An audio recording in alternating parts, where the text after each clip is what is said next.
Hello friends, measurement chapter से NEET में पूछे गए कुछ और सवालों को सॉल्व करते हैं। Question number 46, dimensions of resistance in an electrical circuit in terms of dimension of mass, length and time and current I would be. उन्हें सिंपली पूछ रहा है कि रेजिस्टेंस का डायमेंशन क्या होगा। यूजुअली हम ए लिखते हैं करंट के लिए, यहाँ पर आई लिखा है। कैसे करंट का डायमेंशन निकालेंगे, रेजिस्टेंस का? रेजिस्टेंस हम ओम्स लॉ लिखते हैं, V equal to I R. Dimension ले लेते हैं इसका, तो R का डायमेंशन कितना हो जाएगा, जो V का है और I का है उसका रेशियो ले लेंगे। ये V क्या है? V है वोल्टेज, पोटेंशियल डिफरेंस, जिसको हम वोल्टेज कहते हैं। और इसको यदि हम Q से मल्टीप्लाई कर दें V को, तो दोनों तरफ मल्टीप्लाई करना पड़ेगा। तो एक क्वांटिटी जो है सो हो जाता है एनर्जी, ये होता है वर्क डन। जैसे एक बैटरी हमारे पास है और इसमें कोई करंट जा रहा है, यहाँ से यदि कोई चार्ज Q चला है, इसका वोल्टेज V है और कोई चार्ज Q चला है कोई पर्टिकुलर टाइम में, तो ये जो वर्क डन करेगा वो Q टाइम्स V है। बैटरी इतना वर्क डन करता है। तो ये एनर्जी, वर्क डन और एनर्जी दोनों का डायमेंशन सेम है। और यहाँ पे Q को नहीं, Q के रूप में नहीं लिखना है, Q को हम टाइम में कन्वर्ट करेंगे, करंट में कन्वर्ट करेंगे। I क्या होता है? Q by T. तो Q को लिख सकते हैं IT। ये हो गया एनर्जी और ये हो गया Q की जगह IT लिखते हैं, IT और एक I ऑलरेडी है। अब सबका डायमेंशन लिख देते हैं। एनर्जी का ml एक फोर्स हो गया, फोर्स को डिस्प्लेसमेंट करंट से मल्टीप्लाई करते हैं, एनर्जी हो गया। I यहाँ पर 2 हुआ और टाइम T है। सिंप्लीफाई करके लिख देते हैं ml2 t-3 I-2।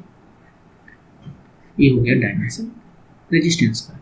ml2 t-3 mean ml2 t-3 I-2, पहला वाला नहीं, ml2 t-2 ये लास्ट वाला है, ml2 t-3 ml2 t-3 I-2, option number 4।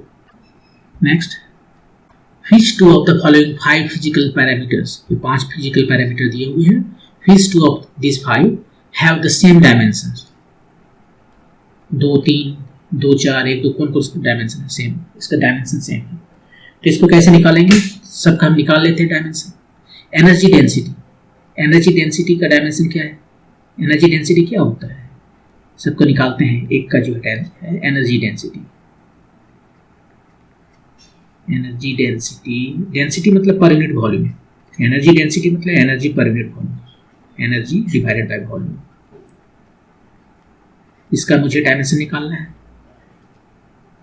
Energy का फोर्स टाइम डिस्प्लेसमेंट वर्क का होता है, वही एनर्जी का होता है। वॉल्यूम L3, ml-1 t-2, ये हमें पता चल गया। इसमें सबका निकालना ही पड़ेगा। रिफ्रैक्टिव इंडेक्स, इसका तो कोई डायमेंशन नहीं है। रिफ्रैक्टिव इंडेक्स, इसका तो डायमेंशन ही नहीं है, क्योंकि ये velocity of light in vacuum by velocity of light in that media, दोनों वेलोसिटी है। तो ये हो गया 0, m0 l0 t0। अभी बस इतना ही लिखते हैं क्योंकि वो मैग्नेटिक फील्ड है, बाकी भी 0 है, I भी 0 कर दीजिए। नहीं, डायमेंशनलेस क्वांटिटी। डाइलेक्ट्रिक कांस्टेंट, ये डाइलेक्ट्रिक कांस्टेंट ये भी तो डायमेंशनलेस क्वांटिटी है। डाइलेक्ट्रिक कांस्टेंट को कैसे लिखते हैं? इसको लिखते हैं एप्सिलॉन R या K। ये होता है एप्सिलॉन बाय एप्सिलॉन नॉट। ये एप्सिलॉन R है डाइलेक्ट्रिक कांस्टेंट, या जिसी को हम कहते हैं relative permittivity, permittivity of that media divided by permittivity in space. इसका कोई डायमेंशन नहीं होता। और भी जैसे इसको देखना कि डायमेंशन होता है कि नहीं, आप ऐसे देख लीजिए। फोर्स जो है दो चार्जेस के बीच में कितना होता है? 1/4 4 epsilon not charges Q1 Q2 जो भी है, Q² या Q1 Q2 बाय R²। यदि हम मीडिया चेंज कर दें, अभी जो है तो चार्जेस यहाँ पर रखा हुआ है Q1 Q2, अब इसके बीच में जो है एक मीडिया में रख दे दोनों चार्जेस को, ठीक है, सेम डिस्टेंस, तो फोर्स कितना हो जाएगा? 1/4πε0 इस मीडिया का जो है dielectric constant K times Q1 Q2/r²। ये दोनों को ध्यान से देखिए, इधर फोर्स है 1/4πε0 है, Q1 Q2/r² दोनों में है, तो K का डायमेंशन क्या है? कुछ नहीं, तो इसका कोई डायमेंशन नहीं होता। यहां से भी देख सकते हैं।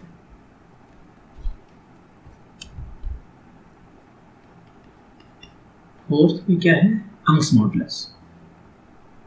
अंग्स मॉडुलस का जो डायमेंशन वही होता है जो प्रेशर का होता है।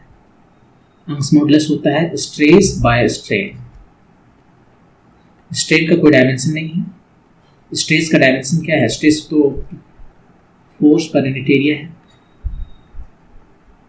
प्रेशर जो है सो एक पर्टिकुलर काइंड ऑफ स्ट्रेस है, जस्ट सिंपल स्ट्रेस को हम प्रेशर कहते हैं।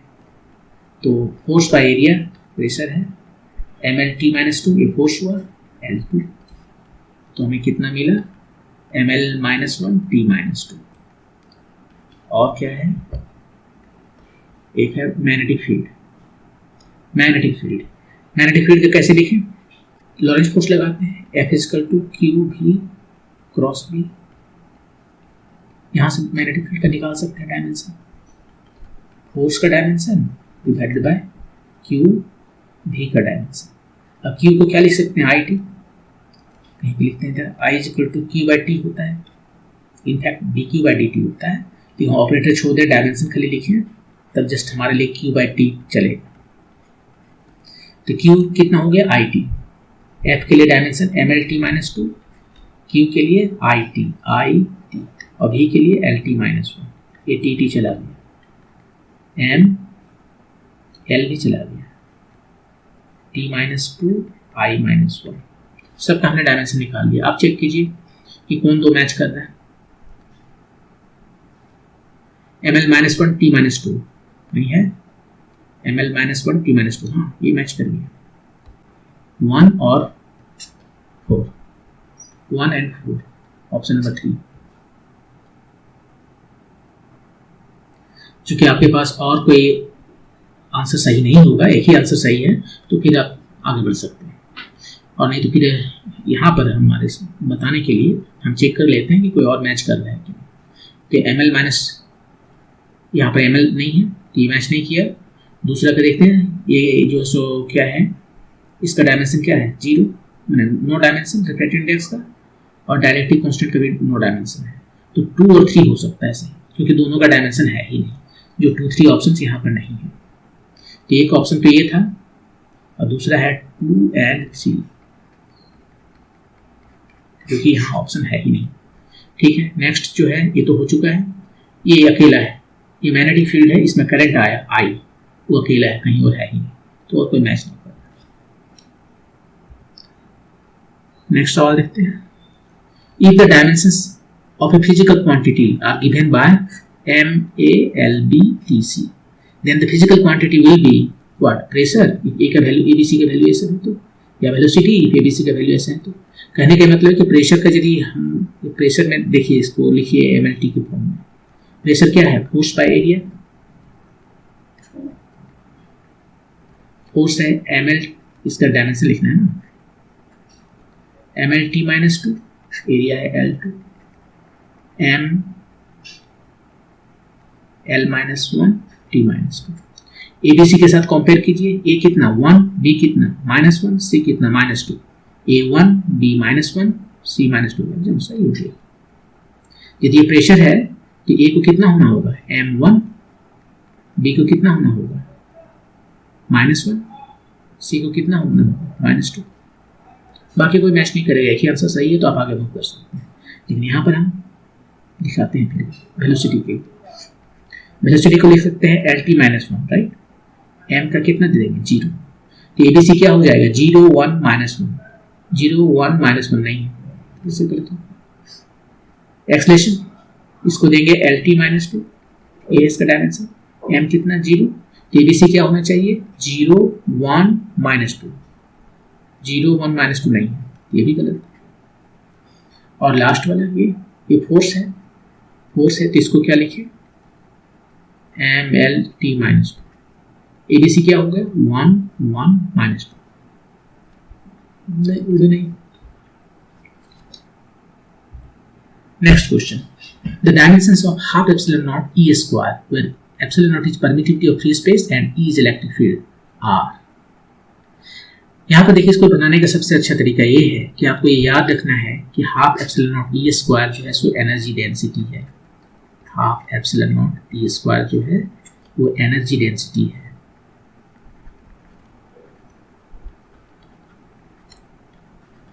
इलेक्ट्रिक फील्ड, यदि कहीं पर भी इलेक्ट्रिक फील्ड है, यहाँ पर चार्ज हम रखती है, हर जगह इलेक्ट्रिक फील्ड है, राइट। तो इलेक्ट्रिक फील्ड जो है उसको स्क्वायर करके एप्सिलॉन नॉट से मल्टीप्लाई करें तो उस जगह पर यहाँ पर एक वॉल्यूम ले लेते हैं, तो वहाँ पर उसका एनर्जी डेंसिटी है पर unit volume.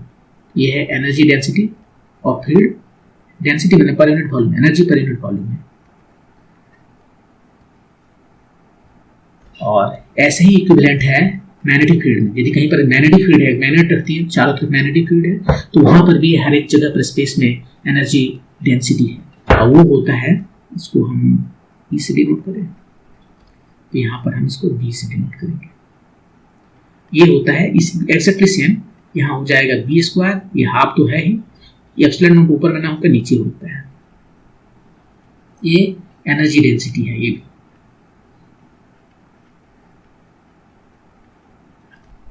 Of magnetic field, तो ये क्वांटिटी क्या है? Energy density. एनर्जी डेंसिटी मतलब इसका यदि हम डायमेंशन निकालें तो energy per unit volume, energy per unit volume, और एनर्जी कितना है? एम, एक फोर्स हो गया एनर्जी, वॉल्यूम L3, M2 नहीं L2 होगा ना, मैंने गलत लिखा,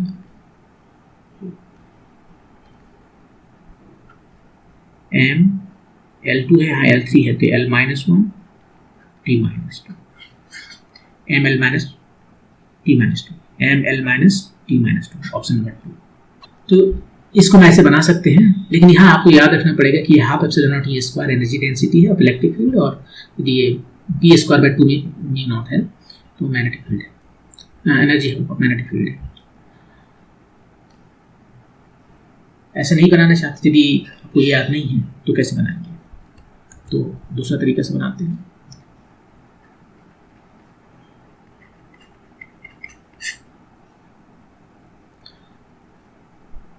तो हम क्या करते हैं, ये half epsilon naught E square है, इसका डायमेंशन निकालना है, तो एप्सिलॉन का डायमेंशन चाहिए एप्सिलॉन नॉट का, और ई का भी डायमेंशन चाहिए। ई का डायमेंशन बहुत ईजी निकालना है, क्यों?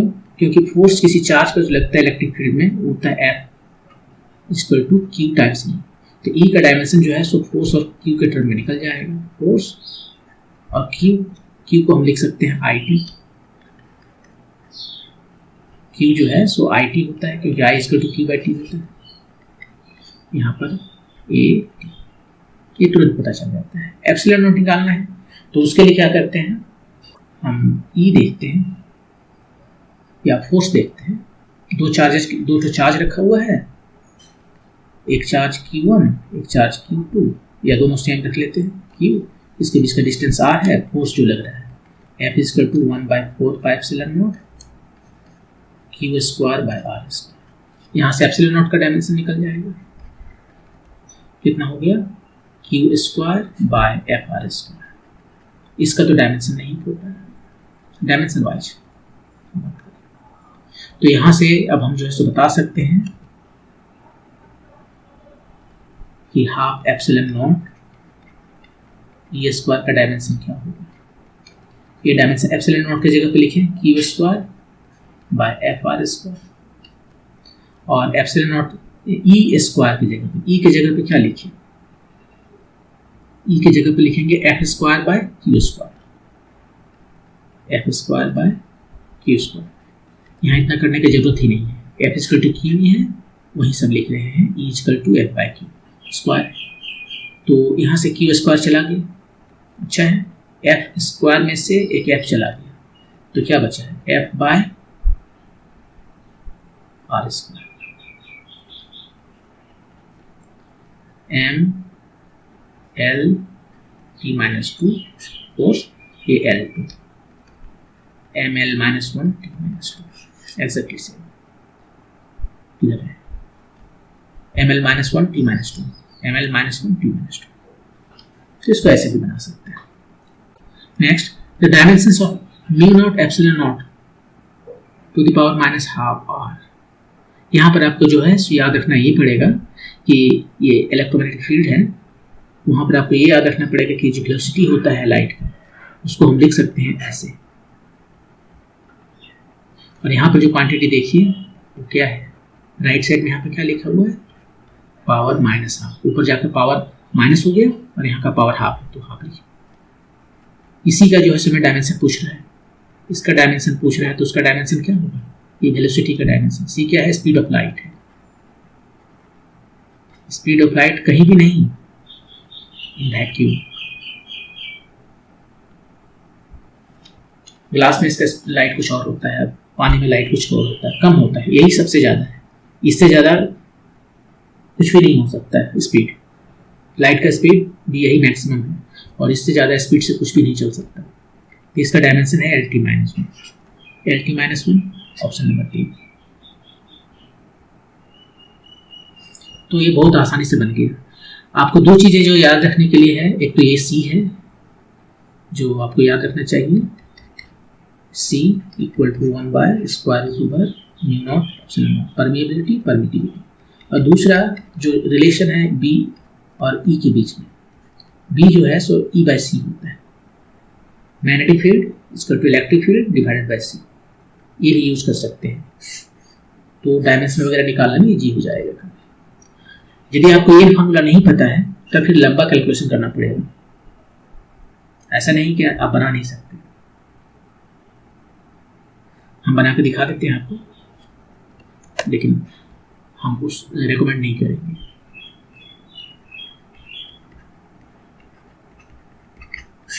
क्या निकालना था, म्यू नॉट एप्सिलॉन नॉट और पावर माइनस हाफ। तो म्यू नॉट निकालिए, एप्सिलॉन नॉट निकालिए। एप्सिलॉन नॉट तो बहुत ईजी है क्योंकि ये फोर्स दो चार्जेस के बीच में जो होता है वहां से आता है, Q square by R square. तो इसका मतलब है एप्सिलॉन नॉट कितना आया, Q square by F R square. Dimension wise हम कॉन्स्टेंट से मतलब नहीं मुझे। अभी हम सबका डायमेंशन नहीं बैठाने जा रहे हैं, टाइम बर्बाद होगा, लास्ट में करेंगे।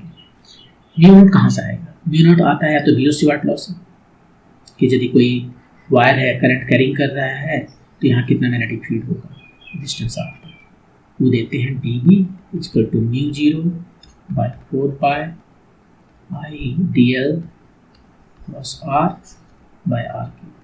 यहाँ से म्यू नॉट आया।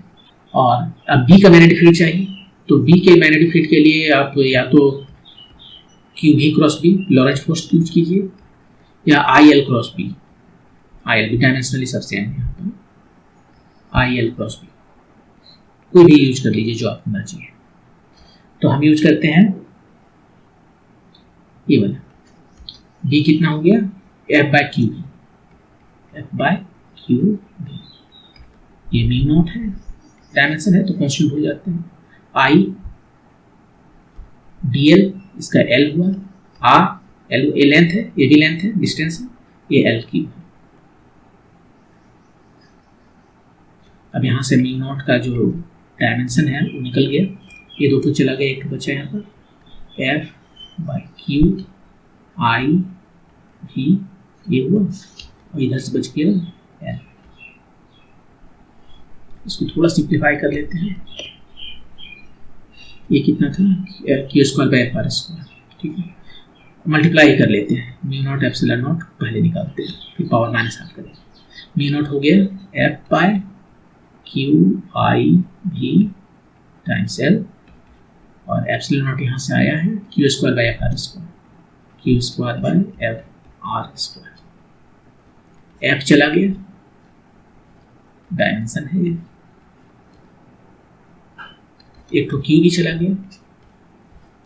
अब यहाँ पे क्या बचा, L,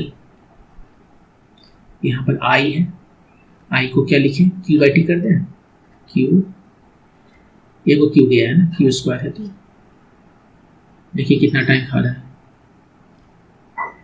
क्यू, टाइम को ऊपर कर दिए, v को LT माइनस 1 लिखे, ये L है, एक को क्यू बचा हुआ है, ये R स्क्वायर को L2 लिखे, सब हो गया। AL और AL मिलके यहाँ से चला गया, क्यू भी चला गया, बचा ये नीचे में,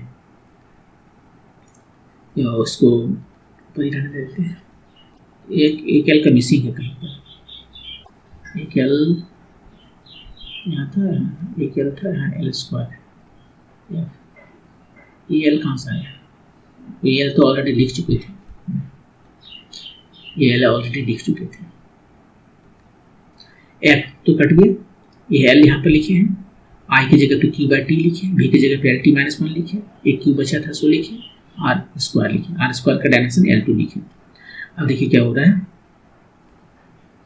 एक L कट गया यहाँ से, एक L बचा हुआ है, एक L कटा, तो ऊपर में क्या है, T है और यहाँ पे T माइनस 1 है, T हो गया T2 और AL 2L है, AL माइनस 2, ये आया म्यू नॉट एप्सिलॉन। इसका पावर माइनस हाफ करते हैं, तो L इसको क्या लिख सकते हैं, LT L minus 1 T power 2 और पावर माइनस हाफ करते हैं, ये दो कट गया, पावर माइनस हाफ है, LT माइनस 1, ये देखिए वेलोसिटी। तो इतना ज़्यादा लंबा चौड़ा कैलकुलेशन करना पड़ेगा, इसलिए बेहतर ये है कि आप, ये बहुत इंपॉर्टेंट है और भी जगह काम देगा, याद रखिए कि स्पीड ऑफ लाइट जो है सो 1/√2 म्यू नॉट एप्सिलॉन नॉट होता है। और दूसरा ये भी बहुत जगह काम आ सकता है, बहुत हैंडी आता है काम, जो रिलेशन है बिटवीन इलेक्ट्रिक फील्ड और मैग्नेटिक फील्ड के बीच में। Next, if force F, velocity v, time t are taken as fundamental units, then the dimensions of mass are. यहाँ पर हमें पूछा जा रहा है कि मास को लिखना है, एक्चुअली हमें F, इसका पावर x मान लेते हैं, y है पावर z, ये x by z जी का वैल्यू निकालना है। तो इधर कितना हो गया डायमेंशन, दोनों का डायमेंशन हम लिखते हैं, कांस्टेंट का कोई डायमेंशन नहीं होता है, तो इधर जस्ट m आया, इधर डायमेंशन है MLT माइनस 2, ठीक है, LT माइनस 1, ठीक है, सजा के लिखते हैं, m का x जस्ट x, L के लिए x प्लस y, t के लिए minus 2x plus y plus z।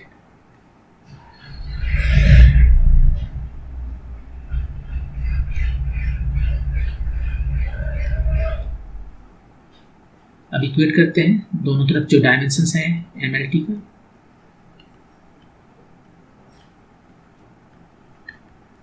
MLT का इतना आपको लिखना नहीं है एग्जाम में क्योंकि ऑब्जेक्टिव क्वेश्चन है। x कितना आया 1, x प्लस y कितना आया 0, l नहीं है इधर, मतलब y कितना हो गया माइनस x माइनस 1, ये वाला टर्म वो भी 0 है, x का वैल्यू जो है माइनस 1 है, नहीं x का 1 है तो ये 2 हो गया, और y का माइनस 1 है तो माइनस 1 मतलब ये 3 आ गया। तो यहाँ से हमें x y g का वैल्यू निकल आया है, तो हम यहीं पर लिख देते हैं। m को कैसे लिख सकते हैं, m को लिख सकते हैं इसका डायमेंशन यहाँ से, f का पावर कितना है x है 1, ठीक है, v का पावर y है माइनस 1, और t का पावर g है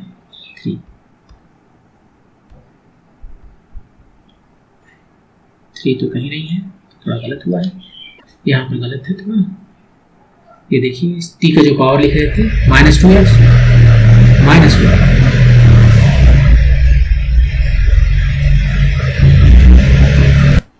तो यहाँ पर जो है सो माइनस y हो गया, और ये माइनस y इधर जाकर प्लस 1 प्लस y हो गया, ये भी प्लस हो गया, और ये हो गया हमारा 1, तो यहाँ पर t का पावर 1 होगा, ये आपका होगा f v minus 1 t, f v minus 1 t, ये है ऑप्शन नंबर 4। इसमें देखिए काफी टाइम लगा, ये सिस्टमैटिक मेथड है लेकिन काफी टाइम लगा। हम इससे अच्छा तो दूसरा मेथड ऐसे बनाते हैं कि हम डायरेक्ट लाने की ऐसे कोशिश करते हैं, लाना क्या है, मास को लाना है मुझे इन टर्म्स ऑफ मास जो है उसको था फोर्स, वेलोसिटी और टाइम, एक्स वाई जी, ऐसे ही लाना था, राइट। तो हम मास को फोर्स के टर्म में लाने की कोशिश करते हैं। देखिए फोर्स जो है सो कितना होता है, मास टाइम एक्सलेशन। हमें चाहिए क्या क्या चाहिए, मास, फोर्स लिख रहे हैं मास, वेलोसिटी और टी के टर्म में, फिर बाद में उलट देंगे और मास को लिख देंगे बाकी 3 के टर्म में। मास डायमेंशन वाइज एक जगह हम लिख सकते हैं v बाई टी, वो तो गया। मास को क्या लिखती है, F T by V, F V minus 1 टी, टी के जगह पर कैपिटल टी लिखते हैं, यहाँ पे कैपिटल टी लिख देते हैं। वो डायमेंशन है तो कैपिटल टी लिखेंगे, वेलोसिटी है, यहाँ से देखिए तुरंत आ गया, 1 मिनट नहीं लगा।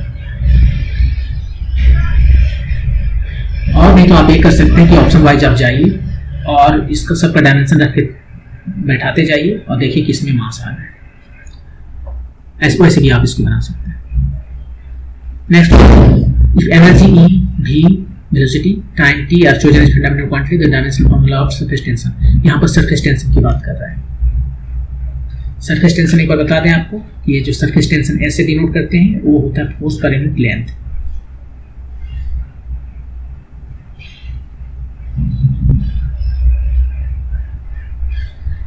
तो यहां पर हमें क्या करना है, इस एस को लिखना है किस टर्म में, एनर्जी, वेलोसिटी और टाइम के टर्म में। इस एफ को एनर्जी बना सकते हैं यदि हम एल से मल्टीप्लाई कर देते हैं तो फोर्स टाइम डिस्प्लेसमेंट, ये एनर्जी होगा। मेरे पास क्या बचा हुआ है, L2, लेंथ बचा हुआ है, उसको v और t के टर्म में लिखिए। लेंथ आपने तो पढ़ा ही होगा कि vt होता है, डिस्टेंस जो है वो vt होता है, यहाँ पर वही यूज करेंगे, लेंथ की जगह पर v t। तो e हो गया e की पावर -2 t -2, ये रह गया सरफेस टेंशन। तो सरफेस टेंशन को हम लिख चुके हैं e भाई v -2 t -2, e v -2 t -2, option number 3। तो देखिए यहाँ पर हमने डायमेंशनल एनालिसिस नहीं किया, ये बहुत इजी है ना, सरफेस टेंशन है, इसको मुझे लिखना है finally in terms of energy, velocity और टाइम। सरफेस टेंशन स्टार्ट किया यहाँ से, ये फोर्स बाय लेंथ होता है, दोनों तरफ लेंथ से मल्टीप्लाई कर दिया न्यूमरेटर डिनोमिनेटर में, तो ये बन गया एनर्जी, यहाँ पे लिखे। और इधर L2 है, मुझे L नहीं चाहिए, मुझे चाहिए v और t, लेकिन हमें L जो डिस्टेंस है मुझे पता है कि वेलोसिटी टाइम्स t टाइम होता है, उसकी जगह वही लिख दिया और हमारा आंसर आ गया। ये था हमारा मेथड 1। चलिए 2 बनाना हो जो सिस्टमेटिक है, देखिए उसमें काफी टाइम लगेगा, तो इसलिए उसको बनाने में कोई अच्छा नहीं। सरफेस टेंशन जो है सो दिखाना है Ex, Vy, Vz। इसका डायमेंशन क्या हुआ, सरफेस टेंशन फोर्स है ml t -2 बाय l, ई का डायमेंशन ml t -2 ml। देखिए इक्वेशन आएगा 3 ठो, उसको सॉल्व करना पड़ेगा, t z, ये हो गया m t -2 इधर, और इधर हो गया m x l 2x plus y t -2x -y plus z। Equate करते हैं तो हमें 3 इक्वेशन मिलेंगे, 3 वेरिएबल हैं। x कितना हो गया, m का पावर 1, 2x प्लस y कितना हो गया -2, तो यहाँ से y आ गया -2 टाइम्स -2x, -2 टाइम्स -2 तो -4। कुछ गलत है, हाँ कुछ तो गलत है, देखते हैं। -2 वेलोसिटी है lt -1, तो mx l 2x plus y, 2x plus y, l का पावर यहाँ पर 2x प्लस y है, तो 0 है ना, ये हमने -2 लिखा,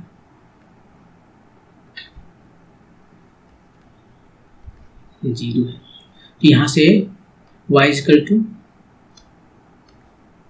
-2x -2, ठीक है, यहाँ पर आ गया। और थर्ड जो है इक्वेशन 1 था, इक्वेशन 2 था, इक्वेशन 3 जो है यहाँ पर ये -2 है, -2x -y + z = -2। यहाँ से z आ गया -2 + 2x + y, -2x कितना है 1, तो ये गया 2, y कितना है -2, तो -2 ये चला गया -2। तो फाइनली यहाँ पर लिख सकते हैं S प्रोपोर्शनल F नहीं था, एनर्जी था ना, एनर्जी वेलोसिटी टाइम, E तो 1 हो गया, V -2, ये दोनों -2, ये बना ये बना, ऐसे भी बनता है, लेकिन काफ़ी टाइम लेता है, और ऐसे बना सको तो बहुत ईजी है, लेकिन इसमें थोड़ा सा फार्मूला को इधर उधर मैनिपुलेट करने के लिए जानना पड़ेगा। नेक्स्ट क्वेश्चन देखते हैं, dimensions of critical velocity Vc of liquid flowing through the tube are expressed as, ऐसे एक क्रिटिकल वेलोसिटी है, इसको एक्सप्रेस किया गया है ऐसे, ईटा एक्स, यहाँ डायमेंशन लिखा है इसलिए हम ऐसे लिख देते हैं, r2 पर z, eta rho and r are the coefficient of viscosity of liquid, density of liquid and radius of the tube respectively. Then the value of x, y, g are how much? x, y, g के value बताना है। तो इसमें तो जो systematic तरीका है वही करना पड़ेगा, दोनों तरफ का डायमेंशन सेम है, ये वेलोसिटी है तो LT-1 हुआ, इधर ईटा का वेलोसिटी कितना है, ईटा का वेलोसिटी आप कहीं से निकाल लीजिए, ये 2 को -1 होता है, यहाँ पर निकाल देते हैं, F = 6 पाई स्टोक्स लॉ से, ईटा भी और ईटा भी, यहाँ से ईटा का जो डायमेंशन आता है वो फोर्स mLT-2, एक बार लिख लेते हैं, तो आप बोलेंगे कि कहाँ से ले आया, 6 पाई r, फोर्स का है mLT-2, 6 पाई का कोई डायमेंशन नहीं, r का l, वेलोसिटी का LT-1, तो एक l चला गया तो कितना आया ml-1 t-1, ml-1 t-1, इसका पावर x, ये क्या डेंसिटी है, डेंसिटी है तो मास पर यूनिट वॉल्यूम, ये डेंसिटी हो गया, मास पर यूनिट, माइनस मतलब पर यूनिट वॉल्यूम, और ये लेंथ है,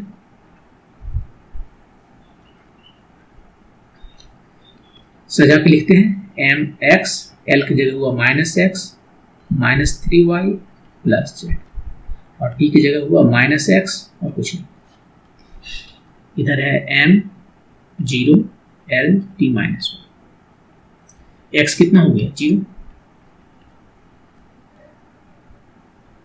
नहीं कुछ तो गलत है, नहीं x 0 कैसे है, यहाँ पे m यहाँ 2 जगह है तो x + y है,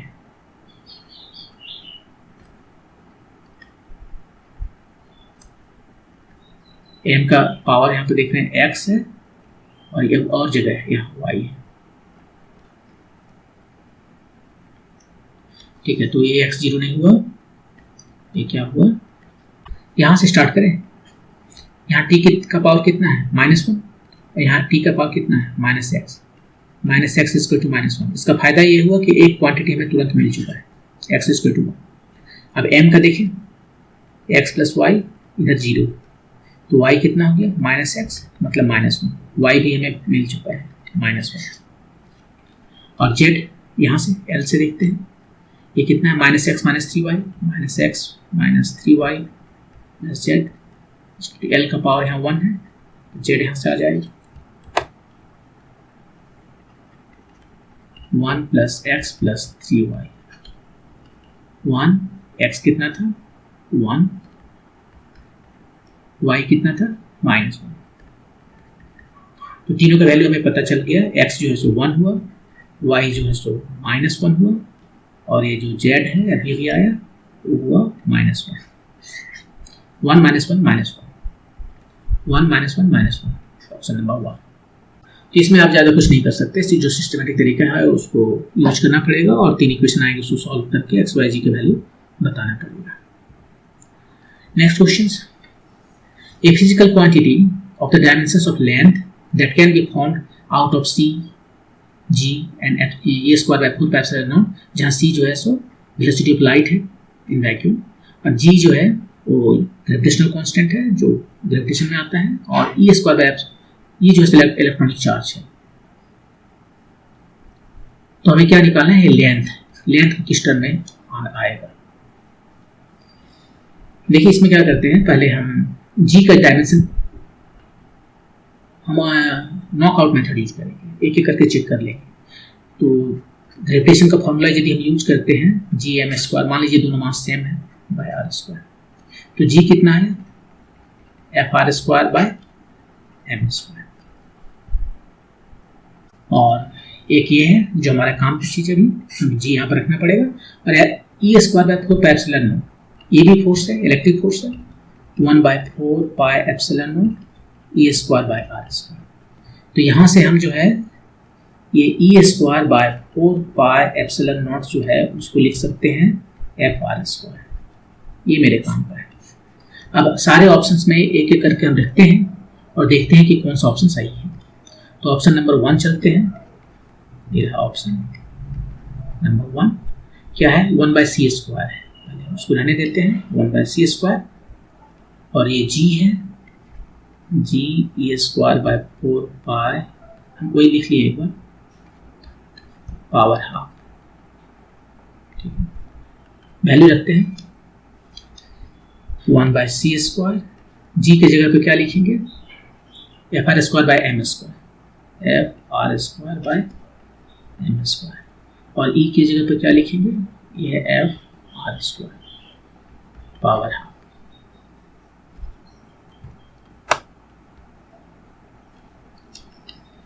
one by C square,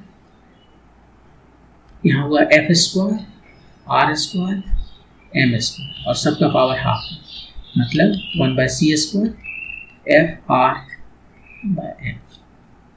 dimension लिखते हैं, सबका डायमेंशन, सी का डायमेंशन क्या हुआ है LT-1 है, तो ये हो गया L2T-2, सी का डायमेंशन LT-1 है, वेलोसिटी का डायमेंशन, उसको स्क्वायर कर दिए L2T-2, फोर्स का ML-T-2, लेंथ का L, मास का M चला गया, L2 भी चला गया,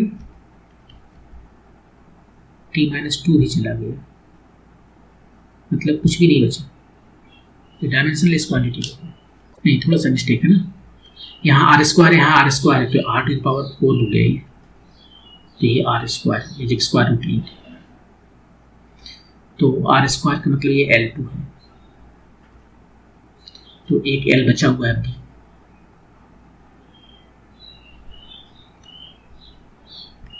ये L बचा हुआ है, ये L चला गया, L2 चला गया, ये L बचा हुआ है, तो L, यही तो है हमारा आंसर।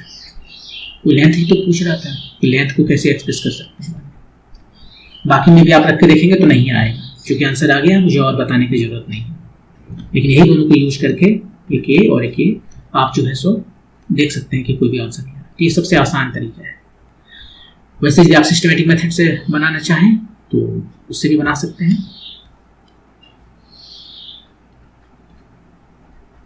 मेथड 2 जो सिस्टमेटिक तरीका है, एल को लिखना है मुझे सी का कोई पावर x, जी का पावर y, और F E square by 4 pi epsilon not का पावर जी। ये 3 क्वांटिटी में बोला लिखने के लिए इसमें ना, सी जी और e। डायमेंशन दोनों तरफ बैठा देते हैं, कांस्टेंट का कोई मतलब नहीं क्योंकि उसको कोई डायमेंशन नहीं है। इधर हुआ L, C को है LT-1, G जो है, अब G का आप निकाल लीजिए, यहाँ से कहीं निकालना होगा। ग्रेविटेशनल फोर्स जो है G m square by R square, यदि मास दोनों का सेम है तो, और G का डायमेंशन यहाँ से आपको मिल गया एफ आर स्क्वायर जी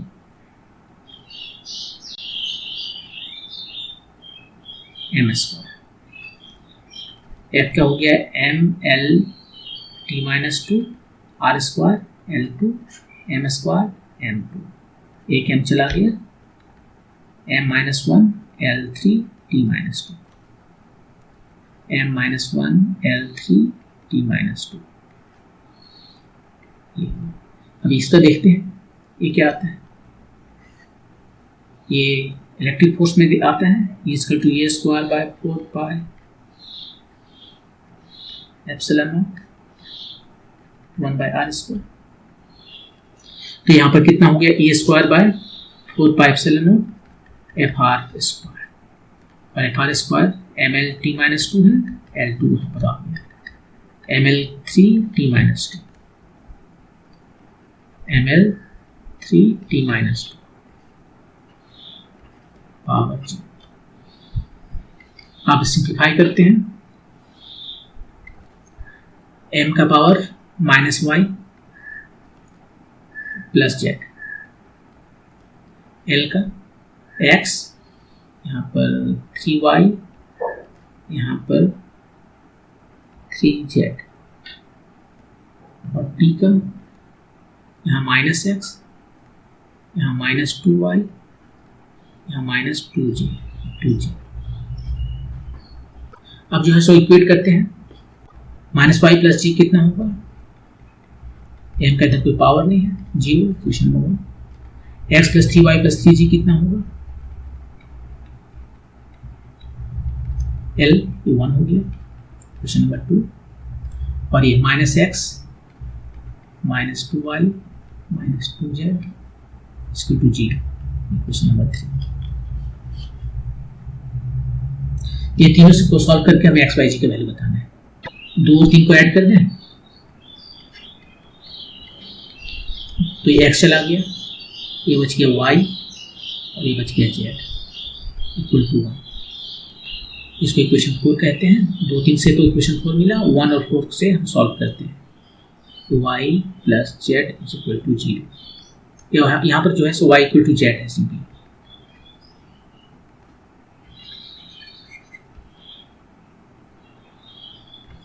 तो y इक्वल टू जेड है और यहाँ y प्लस जेड जो है सो हाफ है, 1 है। तो y plus Y equal to 1, मतलब y is equal to half, और यही वैल्यू जी का वैल्यू। तो y और g मिल गया, x बचा है, x कहीं से निकाल लीजिए, वहाँ पर x है, x यहाँ पर है, 2 से चलते हैं। x is equal to 1 minus 3y minus 3g, 1 minus 3y, y का वैल्यू कितना है, y की वैल्यू हाफ है, z का भी वैल्यू हाफ है। 1 माइनस 3/2 3/2 6/2, 1 माइनस 3 माइनस 2, तो एक्स वाई जी की तीनों का वैल्यू निकल आया। तो यहाँ पर हम डायरेक्ट कर सकते हैं, जो लेंथ था हमारा वो क्या क्या था, सी जी और एक E square by 4 pi epsilon naught, यही 3 क्वांटिटी था, राइट। देख लेते हैं एक बार, सी जी और E square by 4 pi epsilon naught. यहाँ का पावर था एक्स वाई जी, उसका वैल्यू लिख देते हैं, इसको हटा के एक्स वाई जी को। एक्स हो गया कितना, -2, जी कितना हो गया, हाफ, और जी नहीं, वाई भी हाफ और जेड भी हाफ।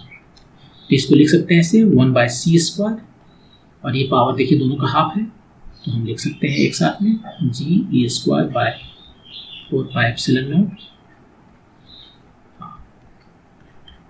ये सिस्टमेटिक मेथड है। इसको यूजुअली तब हम यूज करते हैं जब मुझे पूरा बनाना होता है, मुझे मेरे पास मल्टीपल चॉइस क्वेश्चंस नहीं होते।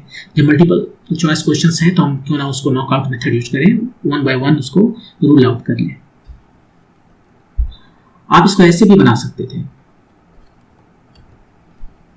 जिस मेथड से हम पहले बताए हैं कुछ क्वेश्चंस कि बिना डायमेंशनल एनालिसिस के हम सिंपली जा रहे हैं इसको लेंथ को लिखने के लिए। जी फाइनली मुझे क्या करना है, फाइनली मुझे करना है जी को लाना, एल को लाना है सी जी और A square by 4 pi epsilon naught, ये तीनों का कोई पावर नहीं है। ये जो फोर्स है ग्रेविटेशनल फोर्स, यहाँ पर gm² बाय r², डायमेंशनली फिर इलेक्ट्रिकल फोर्स भी यहाँ लिख सकते हैं। जो फोर्स है वो इलेक्ट्रिकल फोर्स है, लेकिन हम ये डायमेंशन की बात कर रहे हैं ना, तो ये फोर्स है, कोई फर्क नहीं पड़ता वो इलेक्ट्रिकल फोर्स है या ग्रेविटेशनल फोर्स है। तो ग्रेविटेशनल फोर्स यहाँ हो गया, इलेक्ट्रिकल फोर्स ये हो गया E²/4πε0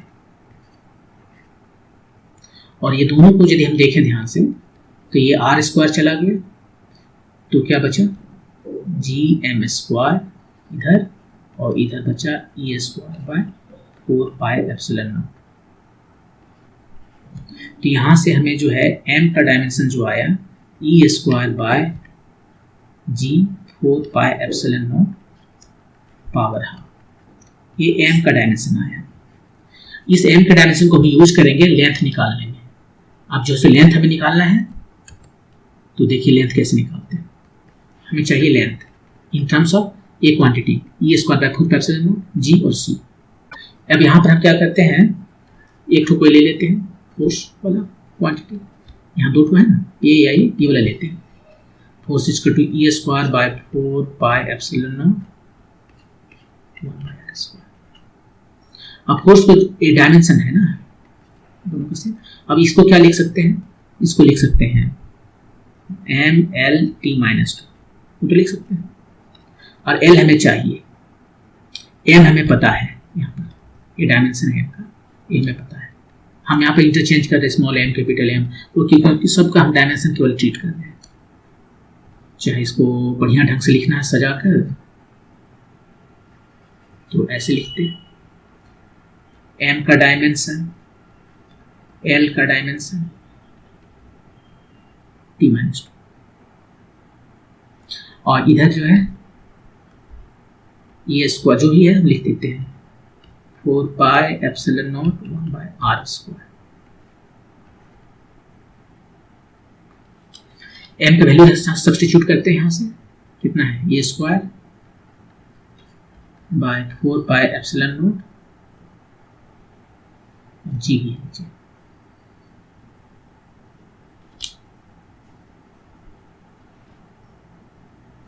और इसका पावर हाफ है। L का डायमेंशन जो हमें पता करना है T2 है, इधर नीचे ले आए, कुछ फर्क नहीं पड़ता। E²/4πε0 और ये 1 बाय क्या हो गया L2 हो गया।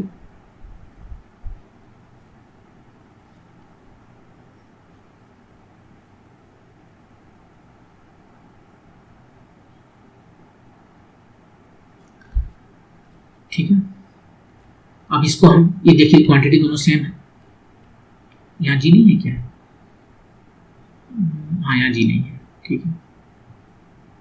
तो ये जी को यहाँ पर हम बाहर रख लिए ऐसे √g और इसको इसके साथ में काट दिए, तो इधर बच गया L T2, ये L को भी इधर ले आते हैं L2 और इधर देखिए ये वाला क्वांटिटी और ये वाला क्वांटिटी विदाउट j सेम है। यहाँ पावर हाफ है, यहाँ 1 है, तो यहाँ हो जाएगा पावर हाफ। ऐसे लिख सकते हैं। L जो निकालना था मुझे, हम उसको रख लिए हैं। ये क्या हो गया L/T वेलोसिटी, राइट। तो इसको वेलोसिटी को हम c से डिनोट करते हैं, c²। √g जो है उधर चला गया, इसके साथ जाकर मिल गया, तो फाइनली हमें L जो है सो आ गया 1/c² √g²/g। यही पहला वाला ऑप्शन है, वहां पर ये सर्ट के वजह पर पावर हाफ लिखा है। तो देखिए इसमें भी थोड़ा सा कैलकुलेशन करना पड़ा। बेस्ट मेथड है नॉकआउट मेथड, एक एक करके देख लीजिए। ओके, वो करते हैं नेक्स्ट क्वेश्चन पे। Dimension of stress. स्ट्रेस क्या है? स्ट्रेस जनरल नेम है प्रेशर का, जनरल प्रेशर कह सकते हैं। प्रेशर एक स्पेशल केस है स्ट्रेस का, ठीक है। तो डायमेंशन दोनों का सेम है, जो प्रेशर का है वही स्ट्रेस का है, और प्रेशर होता है फोर्स बाय एरिया। और फोर्स कितना है डायमेंशन mLT-2, एरिया L2, तो mL-1 T-2, mL-1 T-2, option number 3।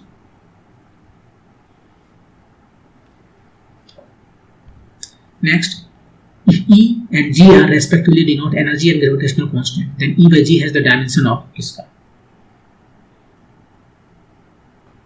पहले E और G को लिखते हैं। G पहले लिखते हैं, जी जो है सो F equal to G M square by R square लिख सकते हैं। तो सेम मास है, डिस्टेंस आर पर, ये फोर्स। ई का हमें डायमेंशन पता है, यहाँ से जी का डायमेंशन हमें पता हो गया, F R square by M square. जो निकालना है उसको लेकर आगे बढ़ते हैं, ई बाय जी को। ये हो गया ई, डायमेंशन बाद में लिखेंगे, जी की जगह पे लिख रहे हैं F R square M square. E जो है एनर्जी, इसको ये वर्क डन लिख सकते हैं, इसको वर्क डन नहीं लिखेंगे यहाँ पर, अब सिंपली डायमेंशन बैठा ही देते हैं, इसका डायमेंशन। ई जो है एनर्जी है, यहाँ एफ आर जो है, ये एफ आर जो देख रहे हैं, एक आर इधर रख लिए, एम स्क्वायर। ई का डायमेंशन वही है जो एनर्जी का डायमेंशन है, एफ आर का डायमेंशन है, फोर्स टाइम डिस्प्लेसमेंट, ये वर्क डन। तो एनर्जी और वर्क डन दोनों का डायमेंशन सेम है, हम यहाँ पर दोनों को सेम लिख देते हैं, एम स्क्वायर बाय आर। ये चला, अब इसका डायमेंशन लिख देते हैं, ए क्या मास है, M two R L, M two L minus one, ये आंसर है, M two L minus one, option number 1। आप चाहते तो इस एनर्जी का आपको डायमेंशन पता है, एनर्जी का डायमेंशन है force time displacement, M L two T minus one, और जी का भी डायमेंशन यहां से निकाल कर बैठा सकते थे। ये आ रहा है M L T minus two L two M two, तो कितना आ गया, M minus one L four T minus two, 4 नहीं 3। ये यहां से निकला जी, और ई का वैल्यू निकाल के यदि बैठा देंगे तो भी सेम चीज आएगी। Next question, if force F, acceleration A, time t are chosen as the fundamental physical quantity, find the dimensions of energy। Energy का डायमेंशन पता करना है। तो एक तो सिस्टमेटिक मेथड है कि आप लिखिए एनर्जी जो है सो F का पावर है x, दूसरा क्वांटिटी A का पावर है y, और तीसरा E का पावर है g, और इसको फिर दोनों तो डायमेंशन सेम करके निकाल दीजिए।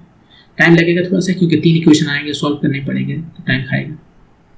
उससे बेहतर तरीका तो ये है कि हम एनर्जी को जो है सो इस सब के टर्म में लाने की कोशिश करें। तो एनर्जी जो है वो क्या होता है, फोर्स टाइम डिस्प्लेसमेंट। फोर्स चाहिए वो तो मिल गया, आर नहीं चाहिए मुझे, ए टी चाहिए। और ये डिस्प्लेसमेंट क्या होता है, S equal to U T plus half, नहीं ठीक है, आर चाहिए। तो ये क्या होता है, आर ए टी स्क्वायर होता है, राइट। आप याद कीजिए उस formula, S equal to U T plus half A T square. S क्या है, वेलोसिटी के टर्म में यू टी, एक्सलेशन के टर्म में ए टी स्क्वायर। यहाँ एक्सलेशन है और टाइम है, तो ए टी स्क्वायर, यही आपका नंबर है, F A T square, F A T square. और नहीं तो सिंपली आप ये भी कर सकते हैं कि सर एक ऑप्शन नंबर 1 से लेकर 4 तक इसका डायमेंशन लिख कर रखते जाइए, देखिए किसका डायमेंशन एनर्जी आता है, ठीक है। उस टाइम खाएगा, सवाल है कि कितना कम से कम में टाइम में बनाया जाए। तो उसके लिए यहाँ पर हमने ये तरीका काफ़ी बेहतर है। एनर्जी को मैंने स्टार्ट किया, फोर्स टाइम डिस्प्लेसमेंट, फोर्स हमें चाहिए रख लिए, डिस्प्लेसमेंट नहीं चाहिए, हमें ए टी चाहिए, और डिस्प्लेसमेंट को हमें ए और टी के फॉर्म में लिखना है। तो वो हम फार्मूला हमें पता है, S H T plus half A T square. Velocity जो है वो होता है ए टी, डिस्प्लेसमेंट जो है निकालना है, ये जो है तो डिस्प्लेसमेंट बाय टाइम है, वेलोसिटी जो है D R by D T होता है ना, तो डिस्प्लेसमेंट बाय टाइम है। तो यहाँ से डिस्प्लेसमेंट आ गया ए टी स्क्वायर, क्रॉस मल्टीप्लिकेशन करने के बाद वो यहाँ बैठा दी और हमारा आंसर। तो ये था क्वेश्चन डायमेंशंस में। नेक्स्ट वीडियो में हम काइनेमेटिक्स को डिस्कस करेंगे। Thank you.